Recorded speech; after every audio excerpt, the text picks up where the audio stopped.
तो दोस्तों welcome back to another Nifty pre market analysis video. कल मंडे है, देखते हैं मार्केट का स्ट्रक्चर, बिहेवियर एनालिसिस कैसा रहता है। बाय सेल एडवाइस नहीं है, सिर्फ आपको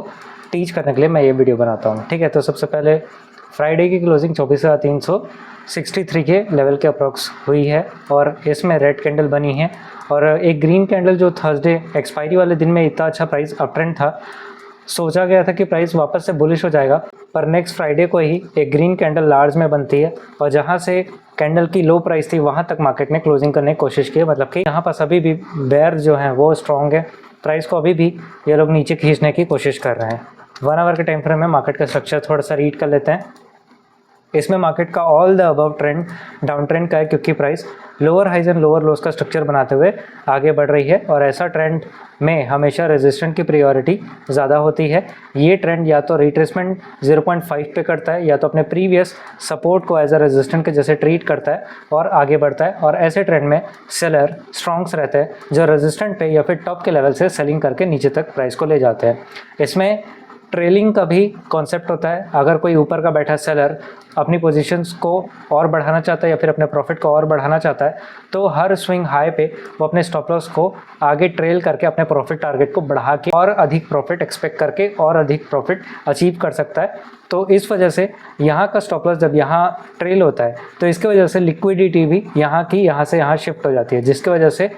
बड़े लोगों को प्राइस को ऊपर ले जाने में एक टाइम के बाद आसानी होती है। एंड प्राइस एक टाइम ऐसा भी आता है कि जितनी भी लिक्विडिटी पोर्शंस रहती है जहाँ पर रिटेल का स्टॉप लॉस रहता है वो प्राइस हंट करके ऊपर चले जाता है। ठीक है, पर अभी वो स्टेज नहीं आया। ठीक है, तो इसमें अगर आप देखोगे करंट में जो स्विंग हाई यहाँ पे है और करंट में जो स्विंग लो लगा हुआ है उसमें प्राइस ने अपने आप को 0.5 पे रिट्रेसमेंट करा के यहाँ से सेलिंग कराने की कोशिश की है, पर याद रखिए अभी तक लोअर लेवल ब्रेक नहीं हुआ है, जिसकी वजह से ब्रेक ऑफ स्ट्रक्चर हुआ है ये हम नहीं बोल सकते। साथ ही ऊपर का बैठा सेलर यहाँ पर एक स्विंग हाई बना था, उसके बाद प्राइस गिरा है तो यहाँ का स्टॉप लॉस यहाँ से ट्रेल होके यहाँ आ गया होगा और यहाँ का प्लेयर ने अपने स्टॉप लॉस को यहाँ से यहाँ ट्रेल कर लिया होगा। मतलब कि इन लोअर हाइज पे शॉर्ट ड्यूरेशन में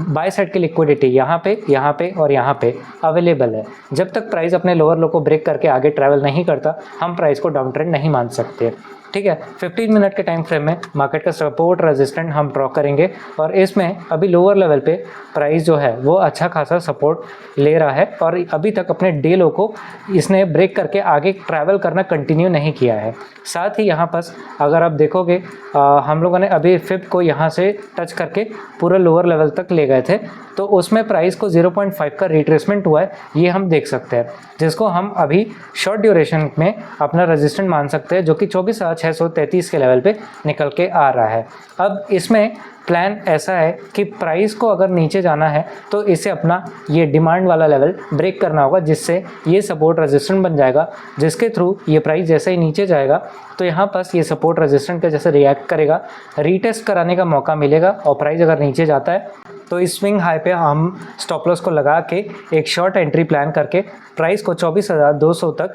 ले जाने की कोशिश कर सकते हैं। ठीक है, अब यहाँ पास एक स्विंग हाई है और एक स्विंग लो है यहाँ पे और यहाँ पे। ऐसा फिब को कनेक्ट करके हम इस एरिया का भी 50 से 60% वाला रेजिस्टेंट लेवल ऑटोमेटिक ड्रॉ कर सकते हैं, जिसको अगर हम टॉप से बॉटम अगर आप अटैच करते हैं तो एग्जैक्ट अपने को देखने मिलता है कि प्राइस क्या कर रहा है। यहाँ पे 0.5 का ही पहले टाइम पे रिट्रेसमेंट लिया था। ठीक है, इसे कुछ एडजस्ट कर लेते हैं तो हाँ ये पिन पॉइंट यहाँ पे सही है, तो इसे हम एक लेवल मार्क कर लेते हैं। ठीक है, ये कुछ ऐसे, ये 24,480 के अप्रॉक्स का लेवल है जहाँ पर 0.5 का रेजिस्टेंट लेवल निकल के आ रहा है। ठीक है, और प्राइस ने इसे बहुत अच्छे से रेस्पेक्ट किया है। प्राइस नीचे गया, यहाँ पर रिट्रेसमेंट किया, थोड़ा सा पुल बैक और रिटेस्ट जैसे एक्टिविटी की और सेलर ने यहाँ पर इन्वाइट हुए, सेलर ने एंट्री पोजीशन भी बनाई है और सेलर का प्राइस नीचे गया भी है, जिसकी वजह से यहाँ का बैठा सेलर प्रॉफिट कमा रहा है। यहाँ के बैठे जितने भी बायर थे वो निकल चुके हैं, तो सिर्फ अप साइड में सेलर ही सबसे ज़्यादा स्ट्रॉन्ग प्ले कर रहा है, इसीलिए बाई साइड की लिक्विडिटी इन स्विंग हाइज पे अवेलेबल आपको देखने मिल सकती है। ठीक है, अब प्लान क्या है, यहाँ तो ट्रेड नहीं करना है क्योंकि ये एक वॉलेटाइल जोन था, तो it's a no trade zone, यहाँ ट्रेड नहीं करना है। अब अगर प्राइस कल फ्लैट या फिर गैप अप ओपन होता है हल्का सा स्लाइटली और प्राइस ऊपर निकलता है तो 24,480 के ऊपर सस्टेन करता है और प्राइस इस रेजिस्टेंट को 0.5 के रेजिस्टेंट को अगर वापस से सेल करने की कोशिश करता है और अपने स्विंग लो को ब्रेक नहीं करता और उल्टा स्विंग हाई ब्रेक कर देता है, तो यहाँ पे ये जो रेजिस्ट कर रहा था ये उसका सपोर्ट बन जाएगा एंड ऊपर के ये वाला टारगेट को पकड़ सकते हैं। और उससे पहले फ्राइडे का डे ओपनिंग का ये एक लेवल है, ये फर्स्ट टारगेट एंड ये सेकंड टारगेट को हम लोग पकड़ सकते हैं और प्राइस को ऊपर जाता हुआ देख सकते हैं। ठीक है, ओनली व्हेन 24,480 का लेवल ब्रेक होगा तभी। एंड नीचे के लिए ये जो डिमांड जोन हम लोगों ने जोन से मार्क किया है इसको ब्रेक होना पड़ेगा तभी प्राइस नीचे जा सकता है। एक बात याद रखिएगा कि सेलर टॉप से लेकर बॉटम लेवल तक सबसे ज़्यादा स्ट्रॉन्ग प्ले कर रहा है क्योंकि प्राइस का trend lower highs and lower lows का है, जिसके ऊपर लोअर हाइज पे हर सेलर ने एंट्री बनाई है। अगर प्राइस वापस से एग्रेसिव नीचे जाता हुआ दिखता है तो 1-2 घंटा वॉच कर ले कि प्राइस का ट्रेंड और मोमेंटम क्या सही बन रहा है, क्या हेल्दी कैंडल बन रही है या फिर ऐसा वीकनेस वाली कैटेगरी में कैंडल बन रही है। अगर कैंडल मोमेंटम अच्छा नहीं है, प्रॉपर कैंडल नहीं बन रही है, कैंडल में विक ज़्यादा है, बॉडी कम है, प्राइस का ट्रेंड नीचे जा तो रहा है पर बहुत टाइम ले रहा है, तो ये सब वीकनेस की कैटेगरी में आता है। ऐसे में प्राइस दिखाता तो है कि वो प्राइस क्या कर रहा है, नीचे जा रहा है, और वो एक फेक सेलिंग होती है जिसमें प्राइस धीरे धीरे नीचे जा रही होती है और एंड टाइम में कभी अचानक से ऐसे मुड़ती है और प्राइस ऊपर निकल जाती है, जिसमें यहाँ का बैठा सेलर ट्रैप भी हो सकता है। तो आपको ये थोड़ा सा देखना पड़ेगा, कुछ टाइम आवर मार्केट को ऑब्जर्व करें कि मार्केट में कैंडल प्रॉपर बन रहे हैं, सेलिंग अच्छी है कि नहीं है, बायर कहाँ से स्ट्रॉन्ग है। ठीक है, बायर यहाँ से स्ट्रॉन्ग ज़्यादा हो जाएंगे, आपको कॉन्फिडेंस यहाँ पर मिल जाएगा बिकॉज इस ट्रेंड का 50% एरिया यहाँ पे टूट जाएगा।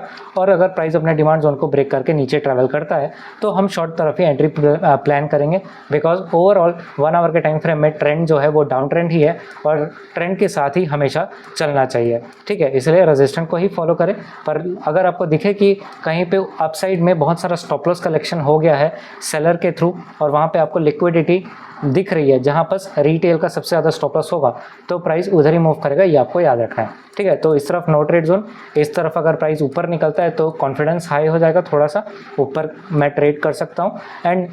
डिमांड जोन अगर ये ब्रेक हो जाएगा तो ये सपोर्ट रेजिस्टेंट में ब्रेक होगा और प्राइस को हम नीचे जाता हुआ देख सकते हैं। ठीक है, तो इस तरीके का प्लान है, साइकोलॉजी मैंने आपके साथ क्लियर है, बाय सेल एडवाइस नहीं है, ये सिर्फ इसका मोटिव यही रहता है कि आपको आइडिया मिले कि एनालिसिस कैसे रूप से करते हैं, कैसे सोचते हैं और किस ढंग से अपने ट्रेड को मैनेज करने का डिसीजन प्लान करते हैं एक रात पहले। ठीक है, तो अपना आइडिया लगाएं, अपने से खुद होमवर्क करें, आपका भी सपोर्ट रेजिस्टेंस खुद अपने से ऐसे ड्रॉ करें और प्रैक्टिस करें। मेरे बताए ट्रेडिंग के प्लान को सिर्फ एज अ एजुकेशनल पर्पस के लिए देखें, ना कि डिपेंडेंट होके कि सर जो बोल दिए वही होगा, ऐसे नहीं होता। ठीक है, आपको अगर आगे बढ़ना है लाइफ में तो अपने डिसीजन खुद लेना सीखना पड़ेगा आपको। मिलते हैं नेक्स्ट वीडियो में, सी यू सून।